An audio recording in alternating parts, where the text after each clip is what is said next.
गाय को हृदय में बसाई है, हर भारतीय देसी गौ माता के घी का ही दीपक पूजा घर में जलाए। ये उद्गार सूर सदन में चल रहे 9 दिवसीय गौ महिमा महोत्सव के तीसरे दिन बुधवार को मलूक पीठाधीश्वर स्वामी राजेंद्र दास देवाचार्य महाराज के कृपा पात्र रसराज महाराज ने व्यक्त किए। शिव महापुराण कथा के प्रसंग में उन्होंने समझाया कि भगवान शिव के परिवार से मिलजुल कर रहने की हम सभी को सीख लेनी चाहिए। गाय को हृदय में बसाइए, संकल्प लेकर गौ सेवा के किसी भी एक प्रकल्प से जुड़कर गौ माता की सेवा कीजिए। भारतीय देसी गौ माता के घी का ही दीपक पूजा घर में जलाइए। ये उद्गार सूर सदन में चल रहे 9 दिवसीय गौ महिमा महोत्सव के तीसरे दिन बुधवार शाम मलूक पीठाधीश्वर स्वामी राजेंद्र दास देवाचार्य महाराज के परम कृपा पात्र रस जी महाराज ने व्यक्त किए। उन्होंने समझाया कि हम गौ सेवक, गौ पूजक, गौ रक्षक और सनातन धर्मी हैं। इस पर गर्व कीजिए। इस दौरान इस भजन पर सब झूम उठे। सत्य सनातन धर्म हमारा, गौ के सेवक हम, रामकृष्ण आदर्श हमारे, गौ आराधक हम भारत के वीर सिपाही, गौ के रक्षक हम। गौ महिमा पर चर्चा करते हुए उन्होंने कहा कि गौ माता हमारे जीवन में ऐसे ही उपयोगी हैं जैसे कि प्राण वायु। अगर गर्भवती माताएं पंचगव्य और भारतीय देसी गौ माता के ताजा गोबर का रस नित्य लिए नित्य 1 चम्मच पिए तो प्रसव के समय उनको ऑपरेशन की आवश्यकता नहीं पड़ेगी।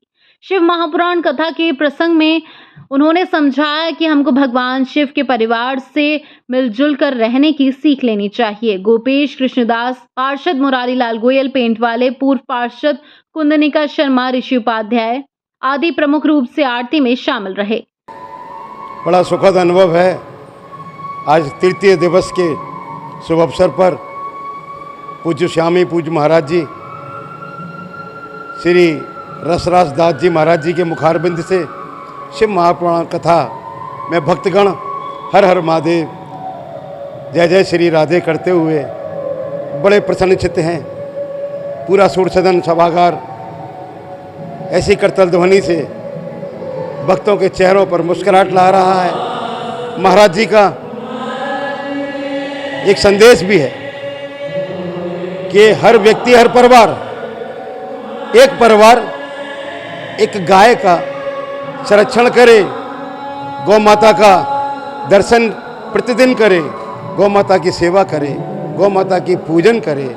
महाशिवपुराण और पार्थिव शिवलिंग का जो 14 जुलाई से कलश यात्रा के साथ में शुभारंभ हुआ है, उसका आज तृतीय दिवस है, जिसमें महाराज जी ने बताया है कि गौ सेवा हमारे जीवन में जितनी ज़रूरी है, क्योंकि अगर हम गौ सेवा करेंगे तो हमें कृष्ण भगवान का आशीर्वाद मिलेगा।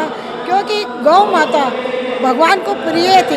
एक बार भगवान श्री कृष्ण जब मैया से कह रहे थे कि मैया मैं बड़ा हो गया हूँ, गौ चराने जाऊँगा, तो माँ ने ये कहा कि लाला तू बहुत छोटा है, अभी तू बड़ा है, जब जाइयो। तो क्योंकि ये पशु हैं, तो पशु नाम सुनते ही कन्हैया जी विचलित हो उठे और लौटने लगे और गुस्सा हो गए। नाराज होकर सारे अपने श्रृंगार उतार दिए उन्होंने। ऐसा का महाराज जी ने बताया और उन्होंने उतार दिए। उसी वक्त गर्गाचार्य जी आ गए और उन्होंने बताया कि नहीं, यही सही मुहूर्त है। इससे पूर्व सुबह की बेला में सैकड़ों भक्तों ने सूर सदन परिसर में वैदिक मंत्रोच्चारों के साथ पार्थिव शिवलिंग बनाकर उनका अभिषेक और पूजन किया। गौ महिमा महोत्सव के तीसरे दिन सुप्रसिद्ध भजन गायिका साध्वी पूनम दीदी ने अपने मामरिक भजनों से समूचे सूर सदन सभागार को भाव विभोर कर दिया। मुझे अपने ही रंग में रंग ले मेरे यार सावरे, सताओ न हमें लोगों, हमें दिल की बीमारी है, एक तू जो मिला सारी दुनिया मिली, मुश्किल है सहन करना ये दर्द जुदाई का, जैसे भजनों पर श्रद्धालुओं की आंखों से सहज ही अश्रुधार बहती चली गई।